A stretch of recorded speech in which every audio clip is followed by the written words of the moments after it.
je nais dans un endroit mythique, je nais dans la patrie des dolmens et des menhirs. Ah, bon. Ma commune, c'est Dieu. C'est pas Saint-François ou Saint-Jacques, c'est la Trinité. Je m'appelle Le Pen, ce qui en breton veut dire le chef. Tout ça, c'est peut-être une conjonction de hasard. Ma vocation politique, elle naît pratiquement quand je deviens pupille de la nation. Et une phrase qui n'est qu'une phrase administrative, mais moi, elle me paraît un adoubement, c'est la nation adopte le mineur Le Pen.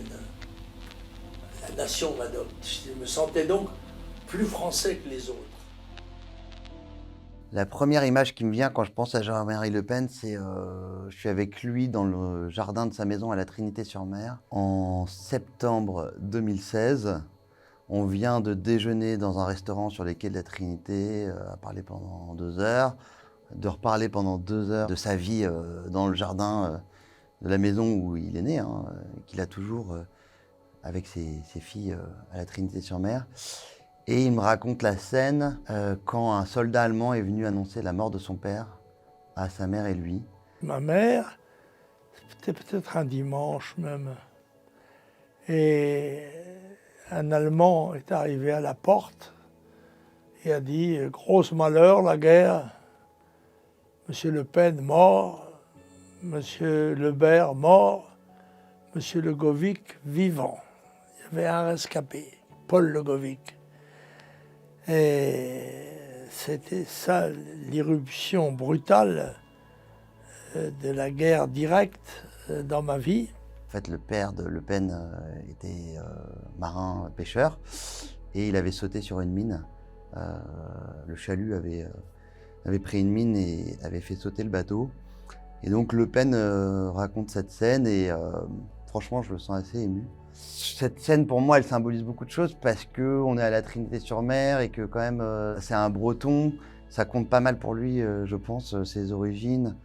Même s'il était finalement très peu aimé en Bretagne, il faisait des scores assez faibles, beaucoup plus faibles que sa moyenne nationale, y compris à la Trinité-sur-Mer. Mais ça symbolise cette vie, quoi. Il est né dans une maison en terre battue. Il a été pupille de la nation parce que donc, quand son père meurt, il a 14 ans. Il est devenu adulte ce jour-là. Et puis c'est le début d'une odyssée incroyable. Comment voudriez-vous qu'on parle de vous et de votre action dans 100 ans? En disant que j'étais un militant national, un patriote français qui ne s'est pas démenti au cours de sa vie. Sans plus, vous savez, au regard des galaxies. Il représente un cas unique de disruption, pour reprendre un mot à la mode aujourd'hui, de diabolisation, comme je pense personne n'en a été victime, de prophétie d'une certaine manière, d'outrance, d'entièreté. Enfin, je pense que c'est vraiment le dernier grand personnage de la 5e, qu'on l'aime ou pas. Je veux dire, ce gars a une trajectoire extraordinaire. Il a été maîtreur d'appartements, marin-pêcheur, patron d'une maison d'édition de disques, homme politique connu à l'international. Il a fréquenté des présidents de la République, des ministres, des immenses journalistes, des écrivains, des acteurs, des actrices. Il a une vie incroyable.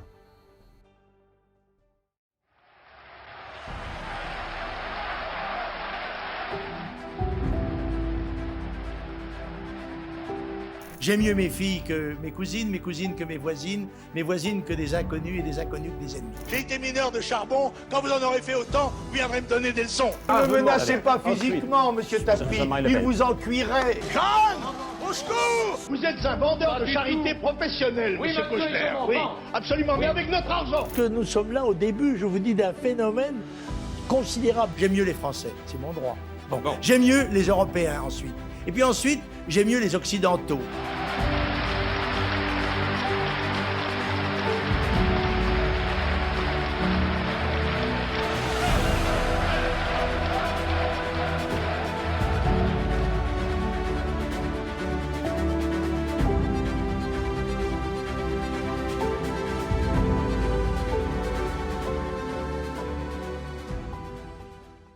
profite pour faire quelques textes un peu gaulois.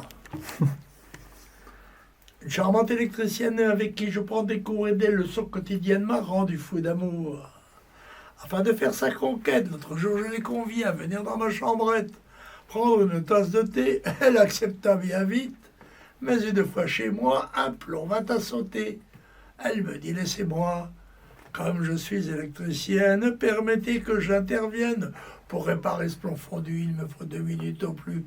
Il me suffit de trouver l'endroit pour le réparer. » C'était quelqu'un d'absolument théâtral, qui pouvait chanter quand vous l'interviewez, des chansons paillardes ou des chants religieux en latin, qui avait une mémoire phénoménale, qui vous déclamait des poèmes de François Villon ou de Du Bellay ou de Baudelaire, qui vous récitait de la prose de Chateaubriand, des citations historiques de Napoléon ou qui sais-je.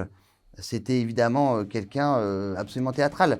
Quand j'ai vu Lajoigny partir, je me suis demandé s'il n'avait pas un petit peu peur de ce débat. Et puis, je me suis demandé s'il n'était pas allé prendre directement les ordres de Gorbatchev au téléphone. On sait très bien que M. Lajoigny n'est pas grand-chose par lui-même. Parce que M. Lajoigny est depuis 40 ans au Parti communiste.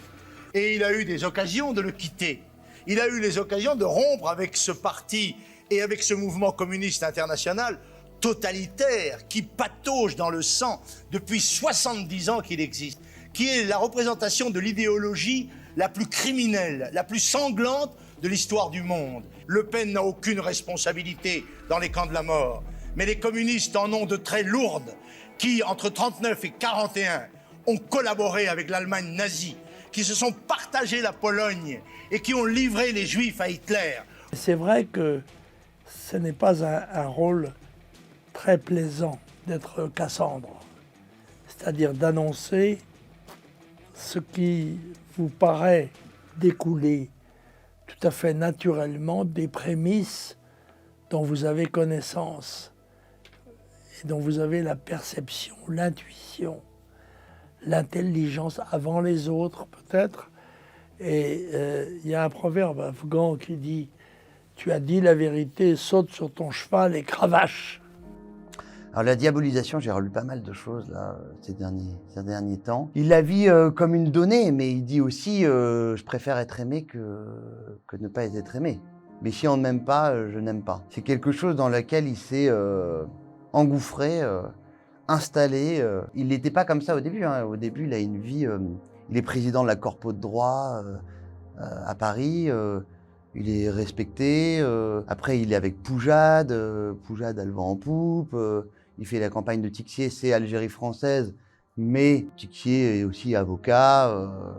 Et à l'époque, être Algérie française, il y a plein de gens qui le sont. Ils ne sont pas les rebuts de la société. Et en fait, c'est après, en créant le Front National avec des gens un peu plus radicaux, que lui-même va devenir radical.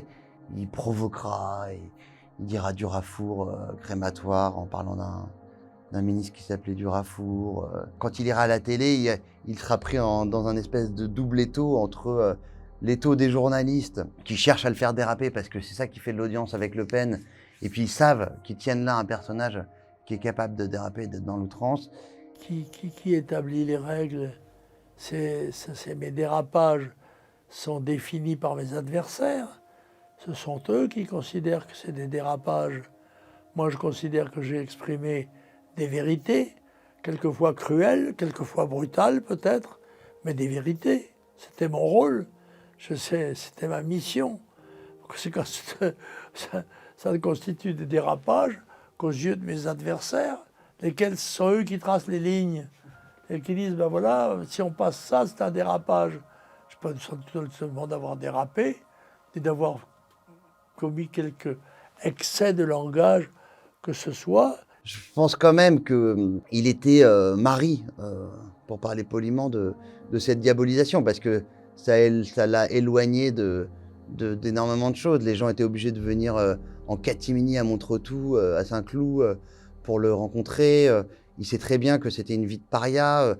Quand il va soutenir Marie-Caroline avant qu'il ne se fâche, donc en campagne législative, je crois, à Mantes-la-Jolie, il arrive, il se bagarre. Il y a cette fameuse scène où il course un jeune homme en disant « je vais te faire courir, moi, rouquin ». Tout son parcours est jalonné d'incidents entre manifestants, policiers et militants FN. Vous avez été l'homme quasiment jusqu'à vous-même, vous mêlez à la bagarre. Ah ben, dans la mesure où on m'agresse, moi, j'ai jamais eu peur d'un autre homme, ni même de plusieurs.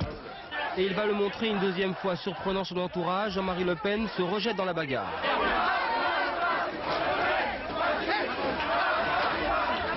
Tiens, un peu plus tôt, Je vais te faire courir, moi, tu vas voir le rouquin là-bas. Hein? T'aider?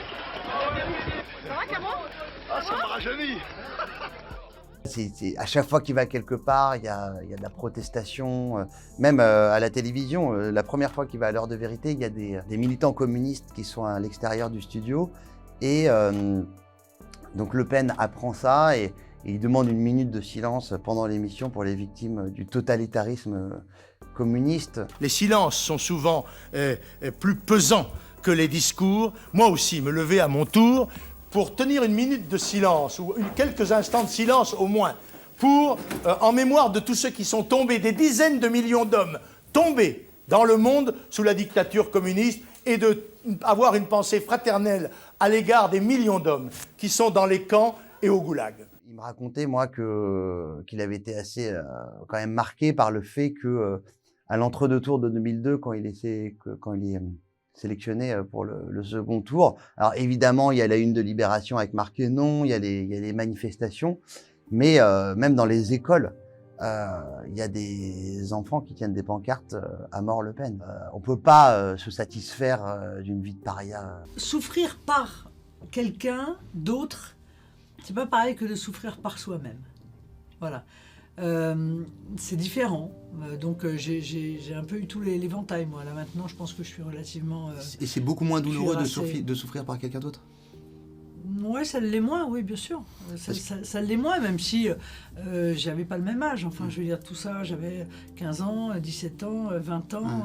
C'était quoi le pire pour vous? C'était le collège, le lycée Oh, bah, le plus dur, ça a probablement été, d'abord ça a été l'attentat, parce que ça a été quand même un Bien élément sûr. marquant de notre jeunesse. Hein. Pour ceux qui ne savent pas, votre famille a été victime d'un attentat Villa Poirier dans le 15e arrondissement, avec Voilà. carrément toute la façade de l'immeuble arraché. Les photos de l'époque sont très impressionnantes. Donc, on dormait dans cet immeuble, donc ça a été quand même un traumatisme. Ça a eu des conséquences sur notre vie familiale, des conséquences sur mes sœurs, sur la perception qu'on avait.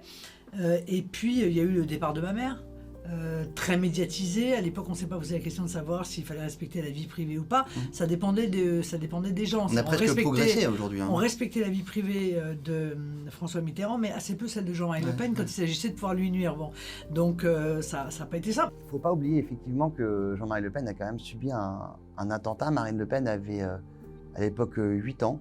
Donc on est en 1976, Villa Poirier, dans le 15e arrondissement à Paris. Jean-Marie Le Pen a créé le Front National en 1972. On n'a jamais vraiment retrouvé les auteurs, mais ça avait été revendiqué par un comité, un obscur et inconnu comité antifasciste. Donc c'est quand même quelqu'un qui aurait pu perdre l'intégralité de ses enfants. On voyait à travers l'immeuble comme si on avait découpé l'immeuble dans sa façade. Il y a eu des voisins blessés. C'est miraculeux en fait que personne ne soit mort, ni Le Pen, ni sa femme, ni ses enfants. Mais cette diabolisation, c'est pour dire qu'elle l'a touché aussi dans son intimité profonde, puisque quand il divorce de Pierrette Le Pen, la mère de ses filles, Pierrette Le Pen est poussée à faire la une de Playboy. Comme Le Pen avait dit au moment du divorce et de la séparation, elle n'aura qu'à faire des ménages si elle a besoin de subsister à ses besoins, puisque c'était Le Pen qui finançait son couple, sa femme ne travaillait pas. Et bien Pierrette Le Pen pose à demi nue en une de Playboy, habillée en soubrette, rebondissant donc sur l'attaque que Jean-Marie Le Pen lui avait faite sur les ménages. Mais il faut imaginer quand même que si Le Pen n'était pas diabolisé, aucun journal, fût-il Playboy, n'aurait accepté ou n'aurait incité même l'épouse d'un homme politique national à poser dans ce type de journaux. C'est pas quelque chose dont on sort indemne. Et moi, je pense que Le Pen jouait un peu les matamores et donnait toujours l'impression que, même en interview, que la diabolisation ne l'atteignait pas, mais on ne peut pas rester insensible à ça, c'est impossible. Ces enfants sont allés à l'école toute leur vie en se faisant cracher dessus. En plus, il avait fait le choix courageux de les mettre dans le public. Quand Libération fait sa une, révélant de possibles actes de torture de Jean-Marie Le Pen pendant la guerre d'Algérie, le lendemain, Marine Le Pen, elle est au lycée à Florent-Schmitt à Saint-Cloud, et elle est obligée d'affronter les regards de ses camarades. Et d'ailleurs, elle lève les bras en V en signe de victoire. Mais il sait très bien que ses enfants ont énormément souffert de ça et que partout où ils sont allés, au restaurant, on les regardait de travers, sur les plages, on les regardait de travers, dans les stations-service, on les regardait de travers, à l'école, on les regardait de travers. Ils n'ont pas eu accès à l'établissement que Jean-Marie Le Pen dénigrait souvent, mais quand on est un homme politique de cette envergure-là, normalement, on fréquente des capitaines d'industrie, un certain milieu culturel. On a accès à des choses auxquelles lui n'a pas eu accès. Politique, parce qu'il avait fait un discours. Ceci dit, l'estrade, il est en train d'y monter quand même. Surprise. Voici Jean-Marie la Le Pen surprise de dans sa Jean-Marie Le posture Pen. habituelle. Il avait annoncé qu'il y aurait une surprise et donc il vient se faire acclamer alors que ce n'était pas prévu. Et donc, regardez sa fille juste à côté. Qui On affiche appelle toujours ça un léger sourire. un visage fermé, ouais. Ouais, moi j'aperçois un léger sourire, de circonstance sans doute. Donc ça se passe en 2 temps en réalité. Jean-Marie Le Pen en 2011, il quitte la tête du Front National à l'issue du congrès de Tours, où Marine Le Pen est donc élue présidente du Front National face à Bruno Gollnisch, un historique et un ami proche de Jean-Marie Le Pen.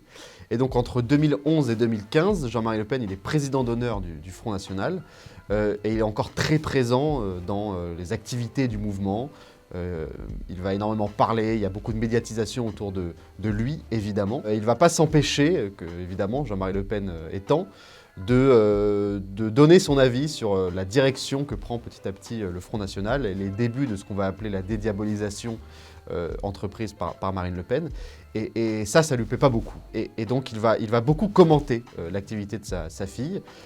Il va s'inquiéter de la présence qu'il va juger nocive de Florian Philippot notamment. Il va trouver que la socialisation de son programme économique ne peut pas percer, ne lui permettra pas de remporter une élection présidentielle. Et donc il va beaucoup critiquer en réalité. Il va beaucoup parasiter l'activité de sa fille. Et en 2015, en début d'année 2015, il va être appelé et il va faire la matinale de Jean-Jacques Bourdin, donc sur BFM TV à l'époque, sur RMC. Et Jean-Jacques Bourdin va l'interroger à nouveau sur cette phrase, évidemment, sur le point de détail des chambres à gaz et de la Seconde Guerre mondiale. Vous avez regretté à un moment donné ou à un autre? Pas du tout. À aucun moment. À aucun moment. Ce que j'ai dit correspondait à ma pensée, que les chambres à gaz étaient un détail de l'histoire de la guerre, à moins d'admettre qu'elle soit la guerre qui soit un détail de vous des chambres à maintenez gaz. ces propos? Oui, absolument. Je les maintiens parce que je crois que c'est la vérité et que ça ne devrait choquer personne qu'on a instrumentalisé cette affaire contre moi en y introduisant un soupçon d'antisémitisme, alors que je mets au défi quiconque de citer une phrase antisémite dans ma vie politique. Des millions de morts, c'est un point de détail. C'est pas 1 million de morts, c'est les chambres à gaz. Oui. Et donc là, ça va être un tournant dans la relation avec sa fille, parce que cette phrase-là va provoquer une nouvelle fois un tollé général dans la classe politique, va jeter un petit peu en discrédit tout le travail mis en place par Marine Le Pen à ce moment-là. Et donc en printemps 2015, Marine Le Pen décide de lancer une procédure de sanction contre Jean-Marie Le Pen. Et donc en Conseil national, il est exclu par vote du Front National. Et donc c'est de là que part une brouille avec sa fille qui va s'étaler pendant plusieurs années. Alors Marion Maréchal, ça a toujours été étrange en réalité, puisque ça a été sa chouchoute, sa favorite pendant de nombreuses années. C'est lui, en 2012, aux élections législatives, qui la pousse vraiment à se présenter à Carpentras dans le Vaucluse. Marion Maréchal, au début, elle n'est pas vraiment partante pour cela. Elle trouve qu'elle est trop jeune, elle pense que ça va être compliqué de gagner, qu'elle a que des coups à prendre, etc. Mon grand-père, à l'époque, me dit « il faut que tu ailles là-bas, parce qu'il faut que tu ailles laver le nom Le Pen ». Bon, ce qui me semblait tout à fait évidemment inaccessible. Après plusieurs échanges épistolaires avec mon grand-père, et croyez-moi, c'est pas très facile de dire non à Jean-Marie Le Pen, hein. Il finit par m'écrire une lettre que j'ai gardée et qui a des mots assez forts et qui me dit « Voilà Marion, avec l'éducation que tu as reçue, avec la famille que tu as, tu n'as pas le droit de renoncer au combat, tu te dois de montrer l'exemple. Si même notre famille à nous ne s'engage pas, comment demander aux Français de s'engager ? Puis il conclut par une phrase un peu vicieuse, j'ai envie de dire, en disant mais de toute façon, si tu es une vraie Le Pen, tu y vas. Bon, alors là, il y a tout qui se mêle. Le sens du devoir, et puis en même temps l'orgueil quand même, voilà. Et puis donc je me résous à y aller et je pars vraiment, comme je vous le dis, c'est-à-dire avec un copain comme directeur de campagne, mon sac à dos, et je débarque avec Carpentras, que je ne connais pas. L'éclosion de Marion Maréchal arrive au moment où les tensions politiques avec Marine Le Pen sont de plus en plus fortes. Il voit dans Marion Maréchal tout ce qu'il ne retrouve plus chez Marine Le Pen. Marion Maréchal, elle est plus libérale sur le point de vue économique, ce qui était le cas du Front National sous Jean-Marie Le Pen, notamment dans les années 80. Elle est plus conservatrice, elle est plus offensive dans son discours médiatique, là où Marine Le Pen essaye de se construire une stature de chef d'État et de présidentiable. Et donc il va retrouver cela, en fait, il va retrouver une partie de lui dans Marion Maréchal. Mais il a été aussi extrêmement dur avec elle, notamment quand Marion Maréchal décide de quitter la vie politique et d'enlever le nom Le Pen de son nom public, on va dire. Il va trouver ça terrible, il va prendre ça comme une trahison personnelle, qu'on lui enlève son nom de famille. Et puis il va aussi juger assez durement pendant la campagne présidentielle 2022, quand Marion Maréchal va dire publiquement qu'elle ne pourra pas voter pour sa tante, quand elle va finir par rejoindre Éric Zemmour. Il va trouver ça terrible pour l'image de sa famille. On voulait vous parler de Marion Maréchal. Qu'avez-vous pensé déjà de son ralliement à Éric Zemmour? Est-ce qu'elle a bien fait? Est-ce qu'elle n'a pas bien fait, eu égard aux relations qu'elle a avec Marine Le Pen? Et est-ce qu'elle a fait un bon choix quand on voit aujourd'hui le score d'Éric Zemmour? Il m'a étonné. C'est une démarche que je considérais comme inutile. Mais ça fait partie des avatars d'une campagne. Ça n'a pas beaucoup d'importance. Et d'ailleurs, à ce moment-là, Jean-Marie Le Pen va devenir finalement un médiateur entre Marine Le Pen et Marion Maréchal, de rassembler tout le monde autour de lui et de la famille. Ils se sont retrouvés évidemment quand la santé déclinante de Jean-Marie Le Pen a réuni un petit peu toute la famille, quand aussi lui s'est un petit peu assagi et a reconnu que finalement la stratégie de Marine Le Pen fonctionnait. Et donc ils ont fini par se retrouver, notamment à Montretout, avant que ce fameux manoir familial soit vendu et que Jean-Marie Le Pen doive le quitter parce qu'il n'est plus en état de vivre dedans. Et donc toute la famille va se retrouver en fait dans une fin de parcours assez classique, c'est-à-dire qu'à la fin, les dissensions politiques et la sphère familiale, on arrive à les séparer. C'est ce que dira Marion Maréchal l'année dernière. Elle dira que finalement, en réunion de famille, on s'accorde pour ne plus parler de politique et on essaye de vivre comme une famille, comme tout le monde, quoi. Évidemment, ça paraît compliqué dans une famille comme Le Pen, mais ils comprennent à la fin, depuis 4-5 ans, qu'il faut passer à autre chose. En fait, il y a deux périodes post-Jean-Marie Le Pen. Donc il y a la période 2011-2015, donc où il est président d'honneur et où il est encore extrêmement présent, même symboliquement. La première campagne présidentielle de Marine Le Pen en 2012, vraiment sa campagne, elle est encore très marquée par la politique de Jean-Marie Le Pen. Dans les instances du Front National à cette époque-là, il y a encore énormément de cadres lepénistes de la première heure qui sont présents, qui pèsent sur la ligne politique. Et donc il y a une deuxième partie, à partir de 2017, là où on arrive dans une vraie révolution, où évidemment Marine Le Pen décide de changer le nom de son parti, et donc le Front National devient Rassemblement National. Jean-Marie Le Pen va trouver ça terrible pour lui, le parti, le nom qu'il a trouvé, le parti qu'il a fondé, le logo qu'il a dessiné, tout cela va partir en fumée. Et donc il va trouver ça terrible. Et donc symboliquement, c'est un vrai tournant, puisque donc le nom change, la ligne politique devient vraiment mariniste. Et on assiste à ce moment-là, à partir de 2017, à l'éclosion d'une nouvelle génération de cadres qu'on retrouve aujourd'hui à l'Assemblée nationale, au Parlement européen, dans certaines mairies, où là on est sur des jeunes cadres qui ont été façonnés politiquement par Marine Le Pen. C'est-à-dire que ce sont des jeunes, et évidemment l'exemple le plus frappant c'est Jordan Bardella, des jeunes qui se sont engagés pour elle, pour qui Jean-Marie Le Pen c'est le passé finalement. Jordan Bardella il est né en 1995, en 2002 il a 7 ans, même pas. Pour lui, le Front National, époque Jean-Marie Le Pen, c'est quelque chose qui appartient au livre d'histoire. À partir de 2017, la ligne politique change profondément, le marinisme se fonde sur les cendres du Front National Jean-Marie Le Pen, et la nouvelle génération arrive aux manettes, on va dire que depuis 2022, avec l'arrivée massive de députés RN, on voit vraiment que cette nouvelle génération a pris les commandes, et où on regarde Jean-Marie Le Pen avec une certaine distance en réalité. C'est-à-dire que c'est pas qu'il y a un tabou autour de lui, mais on reconnaît ses talents d'orateur, on reconnaît le fait qu'il était précurseur sur énormément de sujets, mais on essaye toujours de garder une certaine distance avec lui, en disant que finalement, Évidemment qu'il a eu des propos antisémites, évidemment que certaines de ses phrases qu'aujourd'hui ne peuvent plus être autorisées et ne peuvent plus être défendues par le Rassemblement national. Donc voilà, on ne le renie pas, mais on ne le défend pas ardemment non plus. Évidemment que Jean-Marie Le Pen, c'est quelqu'un qui avait un regard très critique sur le plateau politique actuel. Lui, il a connu tous les grands monstres de la politique, même si il n'était pas intime avec eux, mais il a fréquenté des très grands, quoi. Mitterrand, Chirac, et puis avant cela, Poujade, Valéry Giscard d'Estaing. Et Jean-Marie Le Pen, même si c'est un autodidacte, c'est quelqu'un pour qui la culture littéraire, historique compte beaucoup. C'est aussi quelqu'un pour qui avoir connu des grands événements faisait évidemment partie de l'élaboration de ce qu'il était ou de ce que son semblable était. Il a été en Indochine, il a été en Algérie pour faire la guerre, pas pour faire du tourisme. Il a vécu la Seconde Guerre mondiale, il était pupille de la nation. Donc évidemment, quand arrive au crépuscule de sa vie quelqu'un comme Emmanuel Macron, autant te dire qu'il prend ces gens-là pour des nains. C'est des gens qui n'ont rien connu, qui n'ont pas souffert, qui n'ont pas connu ce que c'était que la guerre, qui n'ont pas connu ce que c'était que la faim, qui n'ont pas connu ce que c'était que le deuil, j'allais dire massif, de voir des camarades tomber ou des monuments aux morts avec des gens avec qui on était en classe à l'école. Donc assez rapidement, il s'est assez détaché de cette classe politique naissante. On est en 2024. La vie politique de Jean-Marie Le Pen, elle s'arrête en 2007. Elle s'arrête il y a très longtemps.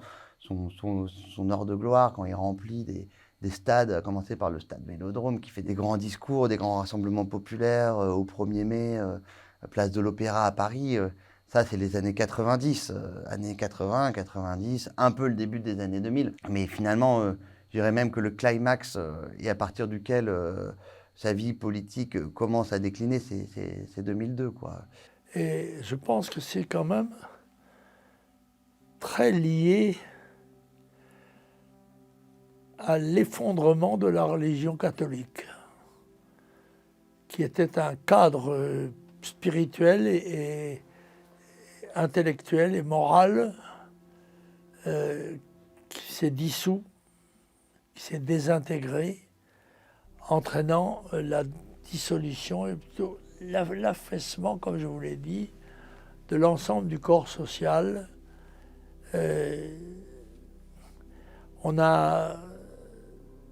On s'est refusé à l'exigence, à l'effort, au travail.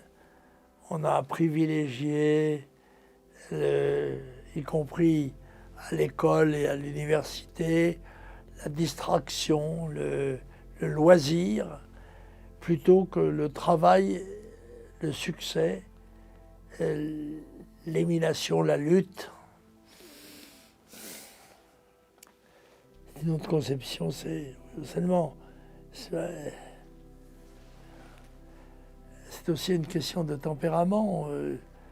Il y a une partie de mon action est sous-tendue par mon être personnel, mon être physique, mental, psychologique. Il avait avec la religion un rapport très contrasté, puisque quand il était enfant, justement, les jésuites lui ont menti un jour, entre guillemets, pour se débarrasser de lui. En tout cas, lui raconte ça, en lui disant que sa mère était morte. Et il est rentré chez lui dardard, et en fait, sa mère était vivante.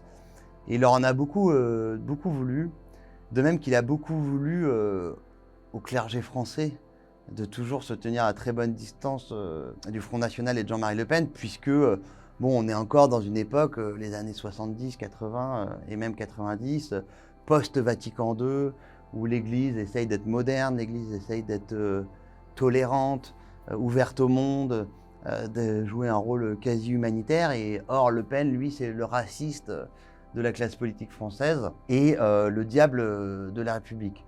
Donc, les évêques faisaient des communiqués pour dire que Le Pen était incroyablement scandaleux, Et le seul clergé qui fréquentait Jean-Marie Le Pen, c'était le clergé traditionnaliste, voire lefévriste. Il y avait quelqu'un autour de Jean-Marie Le Pen dans les années 80 qui s'appelait Bernard Anthony, qui est un des fondateurs du pèlerinage de Chartres, qui était un homme politique Front National, mais aussi très investi sur les sujets de défense du catholicisme. Et ces catholiques-là étaient des catholiques un peu marginaux, pour être très franc. Marginaux et aussi assez, intraitables. Et par exemple, Marine Le Pen, elle, avait d'autres problèmes. Non seulement le clergé classique conventionnel, évidemment, fréquentait peu la famille Le Pen, mais en plus les traditionnalistes voyaient Marine Le Pen et un peu ses sœurs comme des fêtardes, des nightclubeuses. Et donc Marine Le Pen, elle en a énormément voulu aussi aux catholiques du Front National quand elle était jeune, de la regarder avec beaucoup de dédain et beaucoup de jugements moraux. En tout cas, Jean-Marie Le Pen n'allait pas à la messe. C'était pas alors évidemment, il s'est rendu très souvent à l'église. Il avait beaucoup de respect pour la religion catholique, énormément de culture religieuse, mais il n'était pas pratiquant et il avait un rapport assez contrasté avec la foi. En même temps, dès que vous lui parliez de la mort, évidemment, là, il évoquait le patron en parlant de Dieu. Il évoquait Saint-Pierre, il croyait en la vie éternelle. On retiendra un homme éminemment diabolisé, mais j'espère pour lui qu'on retiendra ce parcours hors norme de cet homme politique qui a fait de la politique comme personne, qui s'est façonné absolument tout seul, qui était son propre conseiller, son propre communicant, son propre technicien, qui a parlé plus tôt que tout le monde des enjeux démographiques à venir, plus tôt que tout le monde des risques liés au raffermissement de la pratique de l'islam dans le monde et de l'émergence du terrorisme islamiste, qui a parlé plus tôt que tout le monde des problèmes de souveraineté, des limites du projet européen, et qui a ouvert la voie sur énormément de sujets, qui a refusé le politiquement correct, qui a refusé le conformisme, qui a fait exploser des studios de télévision. Je crois que la religion islamique est une religion qui n'a jamais réussi à s'établir de façon pacifique dans un pays chrétien. L'islam vous fait peur? Ah oui, l'islam me fait peur d'abord parce que il est en formidable expansion démographique et en formidable tension religieuse. Et dans tout cela, rien de tout cela n'est objectivement méprisable. Mais c'est une force étrangère qui se constitue et qui est animée, comme les forces en expansion, d'une volonté de conquête, même inconsciente, si vous voulez. Et moi, mon devoir d'homme public français, c'est de protéger la France et les Français, les Européens et l'Europe, des tentatives hégémoniques qui viennent de l'extérieur. Mais des deux religions, les deux religions actuellement principales en France, du christianisme ou de l'islam, sont-elles de même valeur ou à votre avis, y en a-t-il une qui a une supériorité sur l'autre? Bien sûr que oui, il y en a une qui est chez elle ici, dans son espace historique, c'est la religion chrétienne. La religion islamique, l'histoire en a ainsi décidé, a eu sa zone d'expansion ailleurs. Rien que ces lieux, la géographie de Le Pen est incroyable, montre tout. C'est une maison qui avait appartenu à Napoléon III, sur les hauteurs de Saint-Cloud, avec une vue absolument dégagée sur Paris.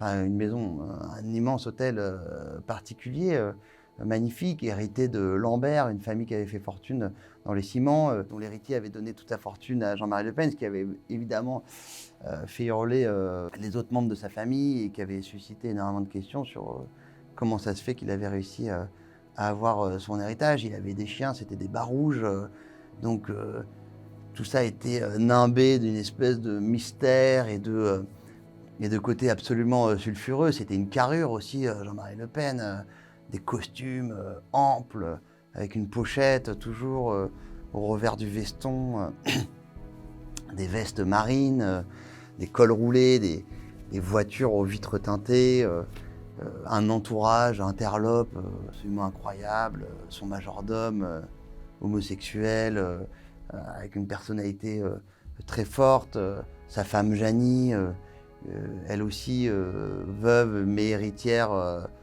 fortunée, leur maison à Rueil avec piscine, et là-bas des lévriers d'Ibiza, une race de chiens très rare, des bibliothèques, des meubles, des statues. À Montretout, il y a des immenses tableaux complètement loufoques, entre guillemets, de Le Pen en pirate, comme si c'était un personnage du 7e siècle, mais des tableaux de 4 mètres de haut et de 2 mètres de large, de Le Pen avec une longue vue, grimé en pirate, et il assumait ça, quoi. Il assumait cette espèce d'excès en tout, que ce soit dans les décors, dans la parole, dans les idées politiques, dans le rythme de vie et dans les sentiments qui pouvaient l'animer. Comment on devient ce qu'on est? Parce que d'abord, il y a la géographie. Je nais dans un endroit où la terre et la mer se pénètrent d'une façon absolument intime, comme des doigts de la main, pour ainsi dire. Où le paysage maritime change sans arrêt à cause de la marée. Plus c'est un port avec les allers-retours. Et la Trinité est un microcosme. Il y a tout. Il y a 3 petites usines, il y a de l'exportation sur Cardiff, on exporte des poteaux de mine, on importe du charbon. Il y a encore des goélettes, c'est un port de pêche. Et c'est aussi déjà un grand port de yachting. C'est le 2e club français, après Le Havre, etc. Toutes ces choses-là qui vont faire... Et ça, je veux l'expliquer, parce que je crois qu'on est quand même un peu ce qu'a fait Jacques Azéliaz, mais il le fait pour les paysans du Finistère, lui, et puis peut-être avec 20 ans ou 30 ans de plus, plus ancien encore. Mais moi, c'est l'entre-deux-guerres, les souvenirs extrêmement précis que j'ai de ces conséquences de la guerre, des grands... avec mon grand-père et mon père, on va dans les congrès de l'UNC, l'Union nationale des combattants, qui est le grand... je me rappelle, on était à un banquet à Musia, 15 000 personnes, avec les gueules cassées, les types dans leurs roulettes, etc. Les jeunes filles de mon pays, très belles, mais sans mari et sans amant, parce que la morale ne tolère pas les amants, et il n'y a plus de mari parce qu'ils sont morts. Et que dans le fond, les veuves se marient plus facilement que les jeunes filles.